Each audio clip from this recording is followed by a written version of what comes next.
Assalamualaikum warahmatullahi wabarakatuh. Hai para pencinta catur dan para catur mania, selamat datang kembali di Legenda Catur Dunia. Tadi malam ada turnamen yang sudah dimulai kawan, turnamen kelas menengah. Ada Arjun Erigaisi dari India, Alexei Sirov, ada Jordan Van Foreest dan 5 pemainnya. Karena di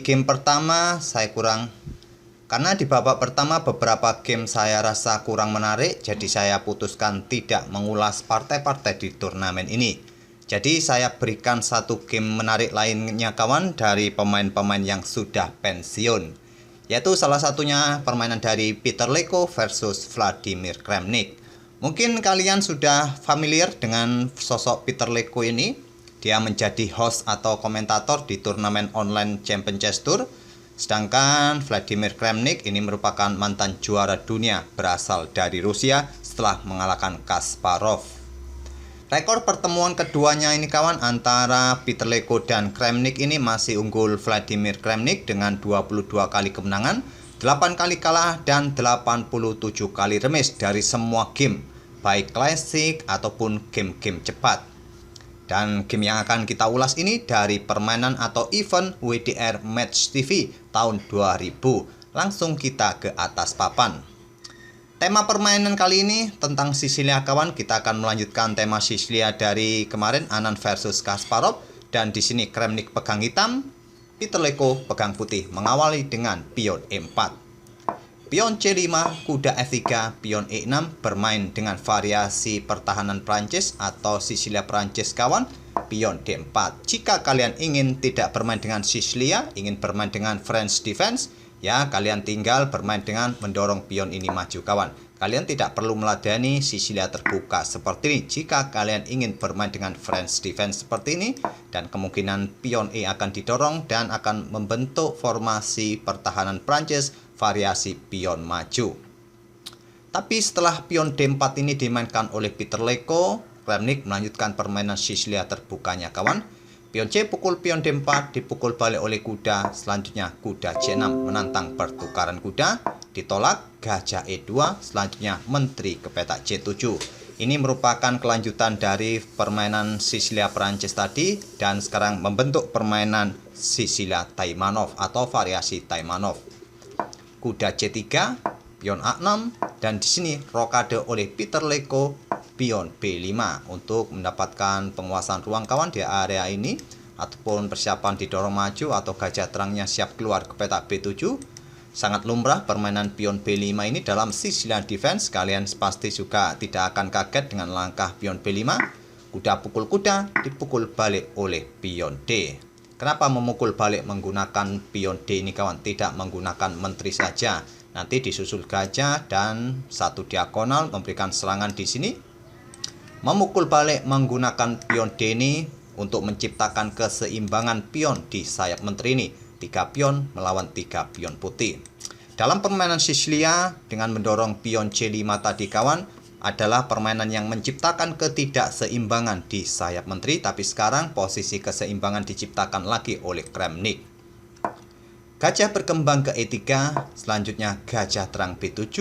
Pion F4 mulai mendorong pion F-nya kawan. Karena pergerakan hitam terlebih dahulu mengembangkan para perwira di sayap menteri ini, sehingga kemungkinan ya mungkin posisi raja nanti jika ada kesempatan juga melakukan rokade panjang bisa jadi. Tapi posisi menteri putih ini untuk sementara menghalangi pergerakan raja yang ingin rokade panjang.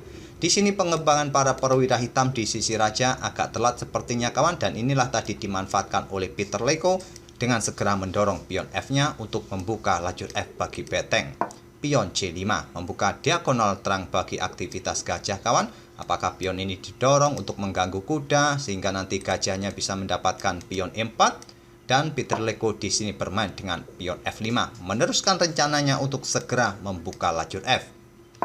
Beteng D8 menyerang menteri, menteri ke E1, bergerak ke petak E1 dengan tujuan adalah bergerak nanti keluar ke sisi raja kawan. Apakah untuk mendukung pionnya dari ancaman gajah gelap hitam yang ditumpuk di diagonal ini bersama menterinya mengincar pion H2, bisa jadi juga memberikan pressure bagi sayap raja hitam nanti. Dan Kramnik melanjutkan pengembangan perwiranya sayap raja dengan kuda F6. Pion F pukul pion E6 terbuka lajur F sekarang dan dilanjut atau dipukul balik oleh pion F. Sekarang gajah ke F4 menyerang menteri, diblokade oleh pion E5. Sekarang sudah tidak ada ancaman lagi kawan di diagonal gelap ini yang bisa dimanfaatkan oleh hitam dengan gajahnya tadi bertumpuk di diagonal ini. Kalaupun pada posisi ini sekarang gajah ini berkembang ke peta D6 untuk menantang pertukaran gajah, gantian sekarang pion E5 lah yang akan dimainkan oleh putih kawan.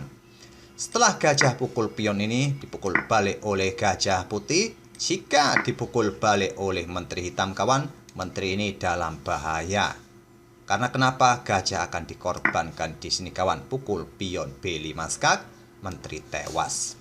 Oleh karena itu, Vladimir Kramnik langsung memainkan pion E5-nya terlebih dahulu. Konsekuensinya adalah dia tidak mendapatkan diagonal gelap untuk menyerang sisi raja putih. Di sini gajah bergerak ke G5, mengepin kuda terhadap beteng, diblokade oleh gajah E7. Pion A4 ingin membuka lajur A bagi betengnya nanti kawan. Dan tantangan pertukaran pion ditolak. Pion C4 dimainkan. Apabila pada posisi ini kawan, tantangan pertukaran pion ini ditolak dengan memainkan pion B4 untuk mengusir kuda. Agar pion ini menjadi lemah, apa yang akan dilakukan oleh putih pada langkah berikutnya? Dia akan sikat kuda F6 terlebih dahulu. Jika hitam melanjutkan pukul kuda terlebih dahulu merupakan pilihan kesalahan. Pilihan terbaik adalah pukul balik gajah menggunakan gajah. Tapi jika kalian memukul kuda berharap mendapatkan pion mengancam beteng, di sini putih juga akan melanjutkan pertukaran gajah gelapnya kawan. Langkah terbaik adalah pukul balik menggunakan menteri. Jika kalian memilih untuk mendapatkan beteng di sini, ya gajah tinggal pukul beteng di sini kawan. Tetap saja putih dalam posisi yang sangat bagus. Tentu saja 90% putih dalam ambang kemenangan. Oke, kita kembali ke langkah aslinya tadi. Pada posisi seperti ini, saat pion A4 dimainkan, Kramnik memilih memainkan pion C4-nya.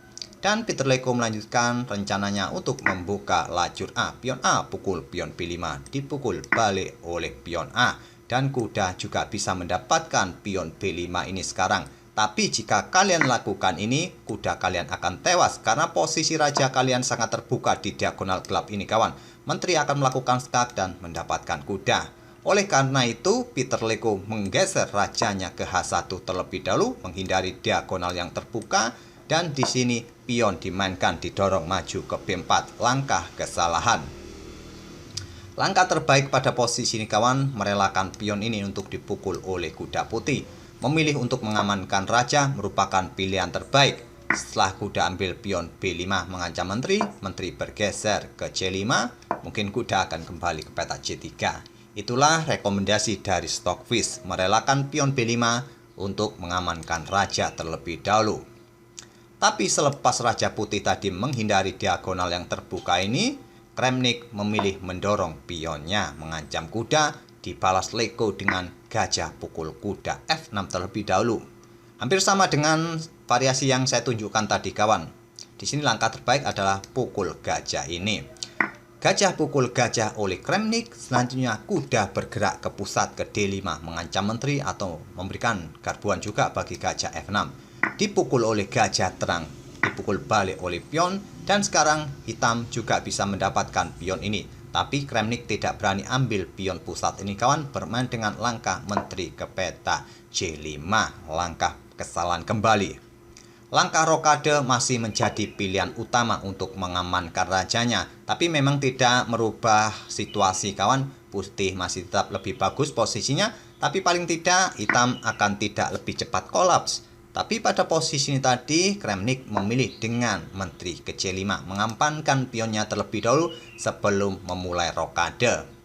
Dan ini dimanfaatkan oleh Leko dengan langkah gajah ke H5 skak, raja ke E7. Kenapa tidak diblokade saja oleh pion G6? Tentu gajah ini akan tewas, disusul langkah menteri untuk ambil pion ini skak, dan seterusnya akan semakin cepat kolaps. Oke, kita kembali ke langkah aslinya. Setelah gajah melakukan skak di H5, raja hanya naik ke E7. Dan Leko melanjutkan dengan langkah menteri ke G3. Sedang mengincar peta G7 ini kawan. Beteng siap dikorbankan untuk pertukaran perwira di sini. Nanti beteng satunya juga punya opsi mendukungnya di lajur F kembali atau menusuk lewat sini nanti kawan. Jika ada kesempatan, bisa juga dilakukan oleh beteng di lajur A. Diantisipasi dengan langkah pion G6 bukan pilihan terbaik. Langkah blunder ini kawan. Langkah terbaik adalah Beteng H bergeser ke peta G8 ini untuk membackup peta G7-nya. Inilah pilihan yang paling realistis, tapi di sini Kramnik memblokade akses menteri bergerak ke peta G7 dengan pion G6. Dan di sini Beteng ambil gajah F6 karena sudah tidak mendapatkan dukungan dengan pionnya tadi kawan, memaksa raja ambil Beteng F1 skak. Raja ke G7. Di sini Leko juga punya kesempatan langsung ambil pion E5 ini dengan tempo skak kawan, tapi tidak dilakukan oleh Peter Leko. Mungkin dengan variasi ini raja mungkin akan ke peta H6 dan selanjutnya menteri akan ke peta F4. Jika gajah ini diambil oleh raja, ancamannya cukup serius. Pion G4 akan dimainkan skak, memaksa raja bergerak ke peta ini. Dan selanjutnya adalah menteri ke peta H6, raja ambil pion, dan beteng F4 skak mat. Tapi Peter Leko pada kesempatan ini kawan tidak langsung ambil pion ini, dia kembali membuat langkah pengorbanan gajah pukul pion G6. Diambil oleh pion H sekaligus untuk membuka lajur H bagi betengnya. Apakah menteri bergerak ke peta gelap ini nanti memberikan dukungan bagi beteng? Bisa juga dilakukan. Di sini terlebih dahulu menteri ambil pion E5 skak. Menteri hitam juga sudah tidak mempunyai kesempatan lagi bergerak ke peta gelap. Raja ke G8, selanjutnya adalah menteri E6 skak. Raja ke H7, beteng F7 skak. Raja ke H6, menteri ke H3 skak. Raja ke G5 dan menteri G3 skak. Raja kembali ke H5, di sini menteri ke E5 skak. Di posisi ini kawan, Vladimir Kramnik menyerah. Masih cukup panjang kawan dari ancaman skak mat, tapi nanti hitam akan kehilangan menterinya. Coba saja permainan dilanjutkan dengan raja ini mundur kembali ke peta H6. Apa jadinya? Apa yang akan dilakukan oleh putih? Di sini beteng bisa bergerak ke peta F4 kawan. Tapi engine menyarankan menteri melakukan skak terlebih dahulu. Tapi nanti langkah-langkah raja akan bulat saja di sini kawan. Jadi saya skip. Saya pilih langsung beteng bergerak ke peta F4 langsung.